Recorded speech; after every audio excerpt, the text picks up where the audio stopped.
ಪೂರ್ಣಿ, ನನ್ನ ಆಶೀರ್ವಾದ ಪ್ರೀತಿ ನಿನ್ನ ಮೇಲೆ ಯಾವಾಗಲೂ ಇರುತ್ತೆ. ದೇವರ ಆಶೀರ್ವಾದ ತಗೋ ಸಾಕು.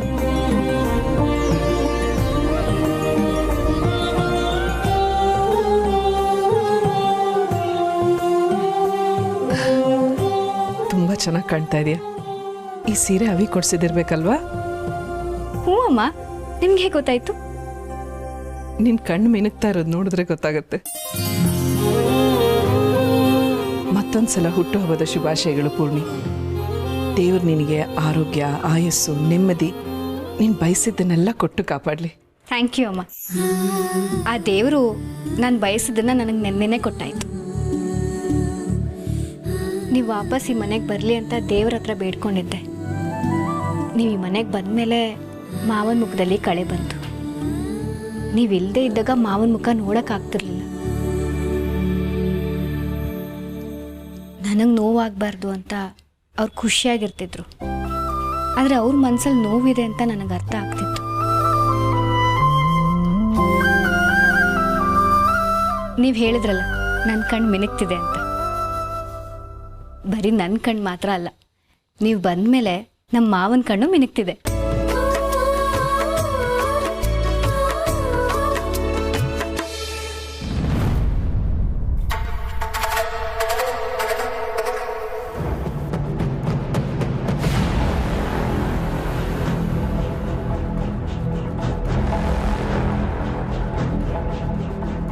ಇಷ್ಟು ದಿನದಲ್ಲಿ ನೀವು ನನಗೆ ಕೊಟ್ಟಿರೋ ಬೆಸ್ಟ್ ಬರ್ಡೇ ಗಿಫ್ಟ್ ಇದು.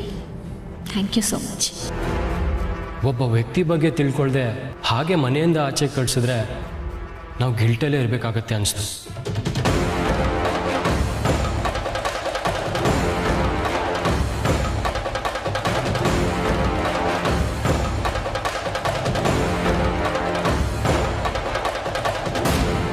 No Sharvari, no. ಇಷ್ಟಕ್ಕೆಲ್ಲ ಧೈರ್ಯ ಕಳ್ಕೊಂಡ್ರೆ ಹೇಗೆ?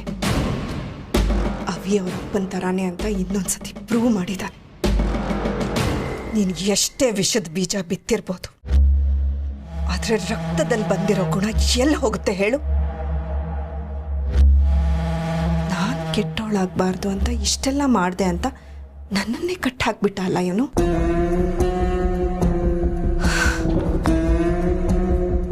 ಎನಿವೇಸ್, ಅಭಿ ಅವಳನ್ನ ಕರ್ಕೊಂಡು ಬಂದಿರ್ಬೋದು, ಆದರೆ ನನಗೆ ಕೊಟ್ಟ ಸ್ಥಾನನ ಅವಳಿಗೆ ಯಾವತ್ತೂ ಕೊಡೋಕ್ಕೆ ಸಾಧ್ಯನೇ ಇಲ್ಲ.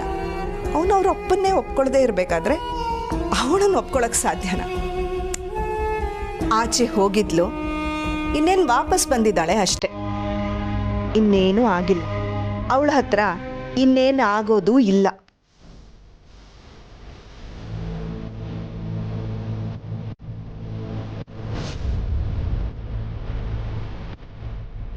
ನನಗೊಂದು ಅನುಮಾನ, ನನ್ನ ಗೆಲುವಿಗಿಂತ ನನ್ನ ಸೋಲೆ ನಿಮಗೆ ಖುಷಿ ಕೊಡುತ್ತೆ ಅಲ್ರಿ? ಹಾಗಂತ ನಾನು ಸೋತೆ ಅಂತ ಅಲ್ಲ. ಯಾವುದೇ ಆಟದಲ್ಲೂ ಒಂದು ರೌಂಡಲ್ಲಿ ಗೆಲ್ಲೋರನ್ನ ವಿನ್ನರ್ ಅಂತ ಹೇಳಲ್ಲ. ಹೀಗೆ ವ್ಯಂಗ್ಯವಾಗಿ ನೋಡಿ ನನ್ನನ್ನು ಇರಿಟೇಟ್ ಮಾಡಬೇಡಿ. ನಿಮ್ಮಣ್ಣನ ಲೈಫನ್ನು ಉದ್ಧಾರ ಮಾಡಕ್ಕೆ ಬಂದಿದ್ದಾಳೆ ಅಂತ ಸಾಫ್ಟ್ ಕಾರ್ನರ್ ಇದೆಯಲ್ಲ ನಿಮಗೆ, ನೆನ್ಪಿಟ್ಕೊಳ್ಳಿ. ಆಟದ ಮುಂದಿನ ಸುತ್ತನ್ನು ಆಗಲೇ ಶುರು ಮಾಡ್ತಿದ್ದೀನಿ. ಅದರಲ್ಲಿ ಮಾತ್ರ ಅಲ್ಲ, ಯಾವಾಗಲೂ ಗೆಲ್ಲೋದು ಈ ಶಾರ್ವರಿದೆ.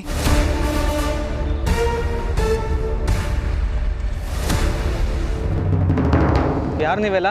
ಯಾರು ಬೇಕಿತ್ತು? ನಾವು ಮೀಡಿಯಾದವರು. ಮಾಧವರು ಮದುವೆ ಆಗಿದ್ದಾರಲ್ಲ, ಅದ್ರ ಬಗ್ಗೆ ಇಂಟರ್ವ್ಯೂ ಮಾಡೋದಕ್ಕೆ ಬಂದಿದ್ದೀವಿ. ಅಪಾಯಿಂಟ್ಮೆಂಟ್ ಇದೆಯಾ ನಿಮ್ಮ ಹತ್ರ?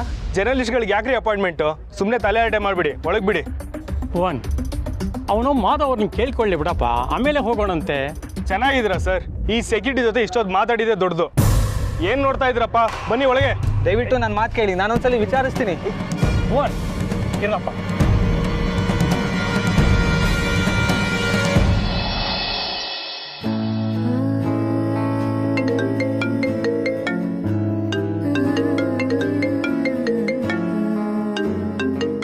ಒಗ್ಗರಣೆ ಡಬ್ಬಿ ಪ್ರಭು ಇಷ್ಟು ಬೆಳಿಗ್ಗೆ ಯಾಕೆ ಫೋನ್ ಮಾಡ್ತಿದ್ದಾರೆ?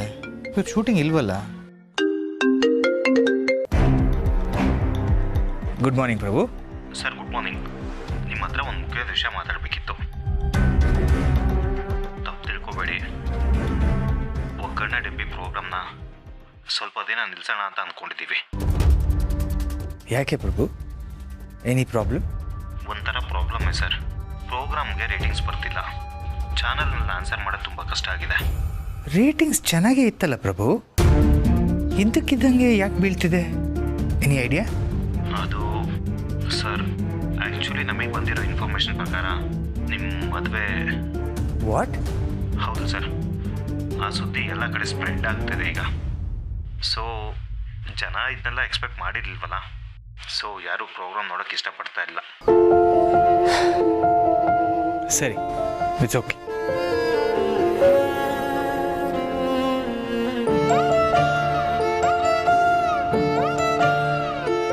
ಮಾಧವ್ ಅವರೇ, ಪ್ರಸಾದ.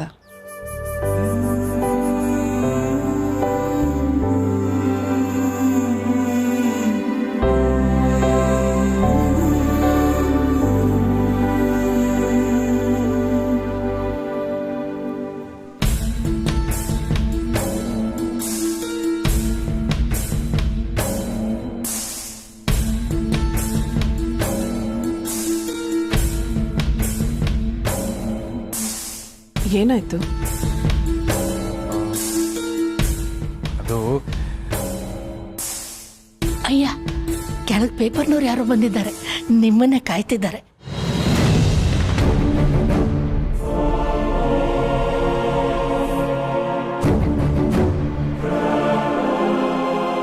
ಪೇಪರ್ನವ್ರು ಯಾಕೆ ಬಂದರು?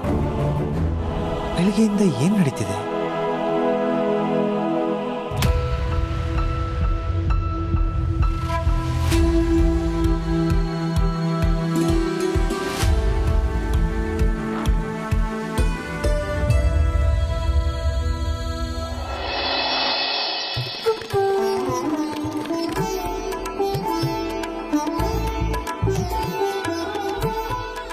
ಅಯ್ಯೋ, ಅವಲಕ್ಕಿನಾ?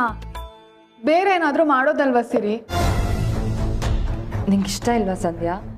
ನಂಗೆ ಗೊತ್ತಿರಲಿಲ್ಲ. ಇನ್ಮೇಲೆ ನಿಂಗೆ ಏನು ಇಷ್ಟ ಹೇಳು, ಅದನ್ನೇ ಮಾಡಿಕೊಡ್ತೀನಿ. ಸೋಗಲಾಡಿ, ನಿನ್ನ ಕೈಲಿ ಏನು ಮಾಡೋದಕ್ಕಾಗುತ್ತೋ ಅದನ್ನೇ ಮಾಡು.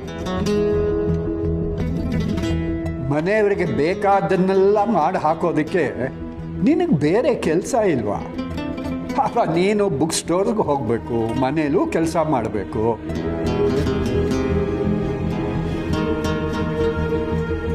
ಸೋಗಲಾಡಿ ಹತ್ರ ಅದು ಮಾಡು ಇದು ಮಾಡು ಅಂತ ಅನ್ನೋರು ಅವಳು ಮಾಡೋ ಕೆಲಸದಲ್ಲಿ ಸಹಾಯ ಮಾಡಿದ್ರೆ ಒಳ್ಳೆಯದು. ತಾತ, ಸಂಧ್ಯಾ ಪ್ರೆಗ್ನೆಂಟ್ ಹತ್ರ ಯಾರು ಕೆಲಸ ಮಾಡಿಸ್ತಾರ? ಇದಕ್ಕೆ ಹೇಳೋದು ನಿನ್ನ ತಲೆಯಲ್ಲಿ ಬುದ್ಧಿ ಇಲ್ಲ ಅಂತ. ನಮ್ಮಮ್ಮ ಗರ್ಭಿಣಿ ಆಗಿದ್ದಾಗಲೇ ಹೊಲ ಉಳೋಕೆ ಹೋಗೋರಂತೆ. 4-6 ಕಿಲೋಮೀಟ್ರು ಬಿಸಿಲಲ್ಲಿ ನಡೆದು ನೀರು ಹೊತ್ಕೊಂಡು ಬರೋರಂತೆ. ಅದಕ್ಕೆ ಅಲ್ವಾ ಈ ದತ್ತ ಇಷ್ಟೊಂದು ಗಟ್ಟಿಮುಟ್ಟಾಗಿರೋದು. ನೀನು ಡಾಕ್ಟರ್ ಹತ್ರ ಬೇಕಾದ್ರೆ ಕೇಳು, ಗರ್ಭಿಣಿ ಆಗಿರೋರು ಕೆಲಸ ಮಾಡಬೇಕು ಅಂತ ಹೇಳ್ತಾರೆ. ಆಗ ಮಗುನು ಆರೋಗ್ಯವಾಗಿರುತ್ತಂತೆ. ಹಾಂ, ಸೋಗಲಾಡಿ, ಅವಲಕ್ಕಿ ಸ್ವಲ್ಪ ಮೊಸರು ಹಾಕಿ.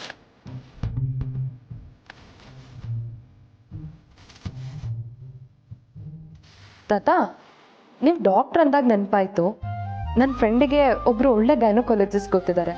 ಅವ್ರ ಹತ್ರ ನಾಳೆ ಅಪಾಯಿಂಟ್ಮೆಂಟ್ ತೊಗೊಂಡಿದ್ದೀನಿ. ಸಂಧ್ಯಾನ ಕರ್ಕೊಂಡು ಹೋಗಿ ಬರ್ತೀನಿ.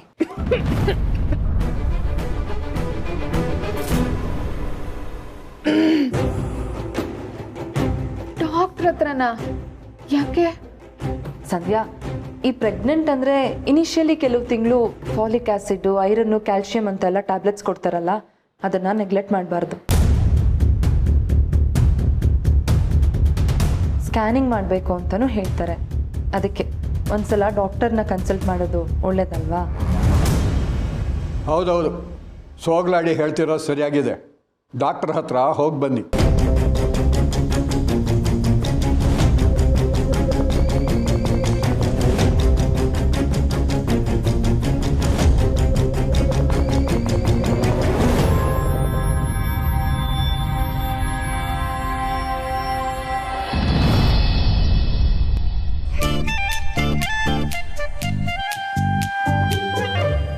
ಹೇ ಶೌರ್ಯ.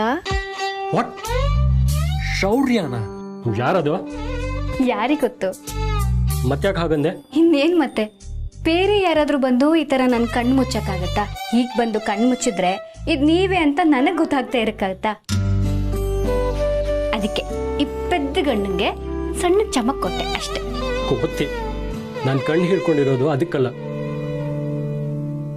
ಒಂದು ನಿಮಿಷ ಹಾಗೆ ಕಣ್ಣು ಮುಚ್ಕೊಂಡಿರು. No cheating, okay?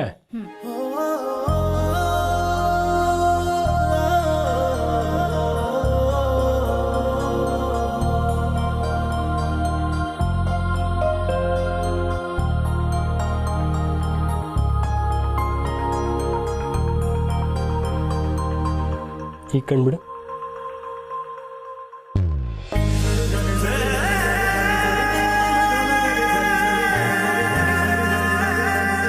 ವಾವ್, ತುಂಬಾ ಚೆನ್ನಾಗಿದೆ ಗಿಫ್ಟು.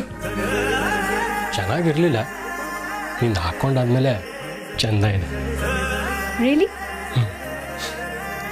ಹೇಗಿದೆ ಗಿಫ್ಟ್? ಸೂಪರ್, ನಿಮ್ ತರ.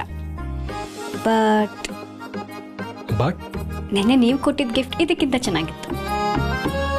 ನಿನಗೆ ಖುಷಿ ಆಯ್ತಲ್ಲ, ನನಗೂ ಖುಷಿ. ಬಟ್ ನೀನು ಹೇಳಿದ ನಿಜ.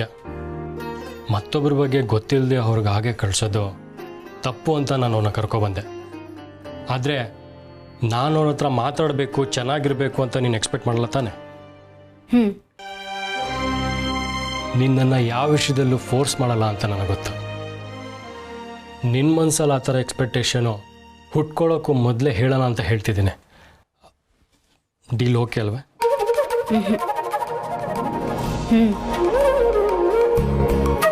ನೀನು ಹೀಗೆ ಕ್ಯೂಟಾಗಿ ಆಡ್ತಿದ್ರೆ ಏನಿಲ್ಲ ಬಿಡು. Happy birthday.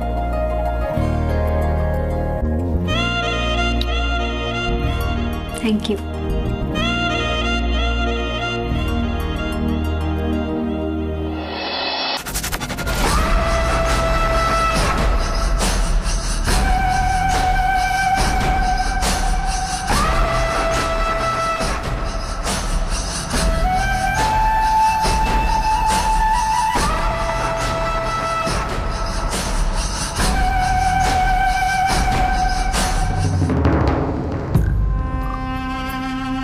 ಇಡೀ ಕರ್ನಾಟಕದ ಮುಂದೆ ಮಾಧವ್ ಅವರ ಮರ್ಯಾದೆ ಕಳಿಬೇಕು ಅಷ್ಟೇ ತಾನೆ. ಆ ಕೆಲಸ ಆಯಿತು ಅಂದ್ಕೊಳ್ಳಿ. ಆಗಿಲ್ಲ ಅಂದರೆ ನನ್ನ ಹೆಸರು ಬದಲಾಯಿಸ್ಕೊಳ್ತೀನಿ. ಈ ಮದುವೆನ ನಮ್ಮ ಮನೆಯಲ್ಲಾಗಲಿ ಸಮಾಜದಲ್ಲಾಗಲಿ ಯಾರೂ ಒಪ್ಪಿಲ್ಲ. ಮಾಧವ್ ಅವರು ಇದನ್ನು ಹೇಗೆ ಜಸ್ಟಿಫೈ ಮಾಡ್ತಾರೆ ಅನ್ನೋ ಕ್ಯೂರಿಯಾಸಿಟಿ ಇದೆ ನಮಗೆ. ಒಬ್ಬ ಪಬ್ಲಿಕ್ ಫಿಗರ್ ಆಗಿ ಅವ್ರು ಹೀಗೆ ಮಾಡೋದು ಸರಿನಾ?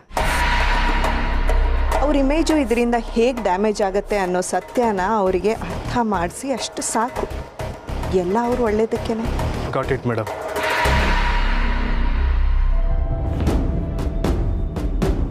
ನೋಡಿ, ಮಾಧವ್ ಅವರು ಮನೆಯಲ್ಲಿಲ್ಲ. ಅವ್ರು ಬಂದ ಮೇಲೆ ನಾನು ಹೇಳಿ ಕಳಿಸ್ತೀನಿ.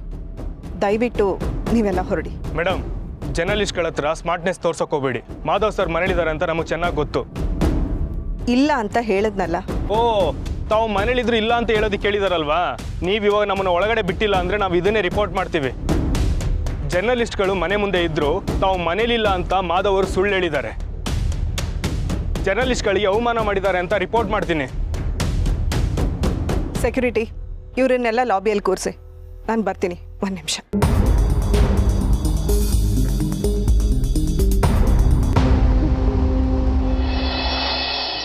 ಮತ್ತೆ ಇವಾಗ ಏನು ಮಾಡ್ಬೇಕು ಅನ್ಕೊಂಡಿದ್ಯಾ? ಗೊತ್ತಿಲ್ಲ. ದೀಪಿಕಾ ಕಾಲ್ ಮಾಡಿ ಮಾತಾಡೋಣ ಅಂದರೆ ಅವಳು ನನ್ನ ನಂಬರ್ನೇ ಬ್ಲಾಕ್ ಮಾಡಿಬಿಟ್ಟಿದ್ದಾಳೆ. ಒಂದು ಹೆಲ್ಪ್ ಮಾಡ್ತೀಯಾ? ನಿನ್ನ ನಂಬರಿಂದ ದೀಪಿಕಾ ಕಾಲ್ ಮಾಡಿಕೊಡ್ತೀಯಾ? ಶೋರ್ ಕಣೋ, ನೀವಿಬ್ರು ಸರಿ ಹೋಗ್ತೀರಾ ಅಂದ್ರೆ ಅದಕ್ಕೇನಂತೆ ಮಾಡೋಣ.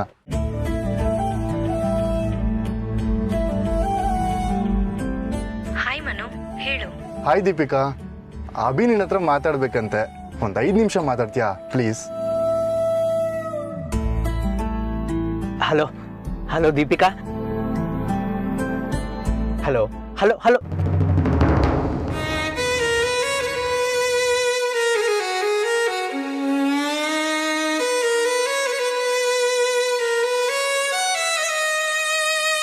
ಅಭಿ ಎಲ್ಲಿಗೆ ಹೋಗ್ತಿದ್ದೀವಿ ನಾವು? ಪಬ್ಗೆ. ವಾಟ್, ಬೆಳಗ್ಗೆ ಪಬ್ಬಿಗ?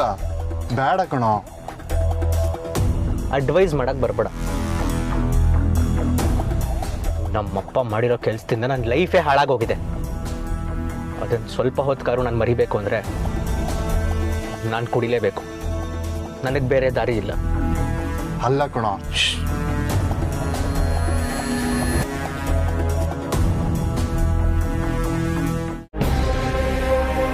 ಅಲ್ಲ, ಇನ್ನು ಏನೇನೆಲ್ಲ ಮಾಡಬೇಕು ಅಂತ ಅಂದ್ಕೊಂಡಿದ್ಯಾ ನೀನು? ಸಮಾಜದಲ್ಲಿ ನಮ್ಮ ಭಾವನ್ಗೆ ಎಷ್ಟೊಳ್ಳೆ ಹೆಸರಿತ್ತು, ಆದರೆ ನಿನ್ನಿಂದೆಲ್ಲ ಹಾಳಾಗೋಯ್ತು. ಅಲ್ಲಿ ಪ್ರೆಸ್ನವ್ರು ಬಂದು ನಿಂತಿದ್ದಾರೆ ಈ ಮದುವೆ ಬಗ್ಗೆ ಭಾವನ್ಗೆ ಪ್ರಶ್ನೆ ಕೇಳಬೇಕು ಅಂತ. ಇದರಿಂದ ಈ ಮನೆ ಮರ್ಯಾದೆ, ಭಾವನ್ ಮರ್ಯಾದೆ ಏನಾಗುತ್ತೆ ಅಂತ ಗೊತ್ತಾ ನಿನಗೆ? ನನ್ನಿಂದ ತಪ್ಪಾಗಿದೆ, ಆದರೆ ಅದನ್ನು ತಿದ್ಕೊಳ್ಳೋದಕ್ಕೆ ಇದೇ ಸರಿಯಾದ ಸಮಯ ಅಂತ ಅನ್ಕೋಬೋದಲ್ವಾ? ಸಮಾಜದ ಜನರಿಗೆ ಅರ್ಥ ಮಾಡಿಸೋದಕ್ಕೆ ಇದೊಂದು ಅವಕಾಶ ಅಂದ್ಕೊಂಡು ಪತ್ರಕರ್ತರಿಗೆ ಅರ್ಥ ಮಾಡಿಸೋಣ ಅಲ್ವಾ? ಏನೋ ಅರ್ಥ ಮಾಡಿಸೋಣ, ಆದರೆ ನಿನ್ನ ಸಪೋರ್ಟ್ಗೆ ನಾವೆಲ್ಲ ಬರಬೇಕು ಅಂತ ಆರ್ಡರ್ ಮಾಡ್ತಿದ್ಯಾ? ಅಯ್ಯೋ, ಹಾಗೆಲ್ಲ ಇಲ್ಲ ಶಾರ್ವರಿ ಅವರೇ.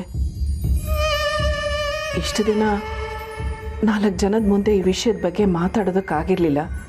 ಈಗ ಮಾತಾಡಿದ್ರೆ ಅವರು ಅರ್ಥ ಮಾಡ್ಕೋಬೋದಲ್ವಾ? ಮುಂದೆ ಈ ಮನೆ ಮರ್ಯಾದೆಗೆ ಧಕ್ಕೆ ಆಗೋ ಥರ, ಮಾಧವ್ ಅವ್ರ ವ್ಯಕ್ತಿತ್ವಕ್ಕೆ ಧಕ್ಕೆ ಆಗೋ ಥರ ಯಾರು ಏನು ಮಾತಾಡದೇ ಇರೋ ಹಾಗೆ ಮಾಡೋದಕ್ಕೆ ಇದಕ್ಕಿಂತ ಒಳ್ಳೆ ಸಮಯ ಸಿಗೋದಿಲ್ಲ ಅಲ್ವಾ? ಅಲ್ಲ, ಜರ್ನಲಿಸ್ಟ್ಗಳು ನಿನ್ನ ಭಾಷಣ ಕೇಳ್ಕೊಂಡು ಹೋಗೋದಕ್ಕೆ ಬಂದಿದ್ದಾರೆ ಅನ್ಕೊಂಡಿದ್ಯಾ? ಅವ್ರು ಕೇಳೋ ಪ್ರಶ್ನೆಗೆ ನಿನಗೆ ಉತ್ತರ ಕೊಡ್ಲಿಕ್ಕೆ ಬರಲಿಲ್ಲ ಅಂದರೆ, ಅಥವಾ ನೀನು ಕೊಡೋ ಉತ್ತರ ಅವ್ರಿಗೆ ಸರಿ ಅನಿಸ್ಲಿಲ್ಲ ಅಂದರೆ ಅವ್ರಿಗೆ ಮನಸ್ಸಿಗೆ ಬಂದಿದ್ದನ್ನು ಬರೀತಾರೆ. ಆಗೇನು ಮಾಡ್ತೀಯ? ನಾನೀಗ ಇಲ್ಲಿಗೆ ಬಂದಿದ್ದು ನೀನು ಯಾವುದೇ ಕಾರಣಕ್ಕೂ ಆ ಜರ್ನಲಿಸ್ಟ್ ಮುಂದೆ ಹೋಗೋ ಹಾಗಿಲ್ಲ ಅಂತ ಹೇಳೋದಕ್ಕೆ. ಭಾವ ಅವರನ್ನು ಸಂಭಾಳಿಸ್ತಾರೆ. ಅವ್ರು ಹೋಗೋವರೆಗೂ ನೀನು ಕೆಳಗಿಳಿದು ಬರಬಾರ್ದು ಅಷ್ಟೆ.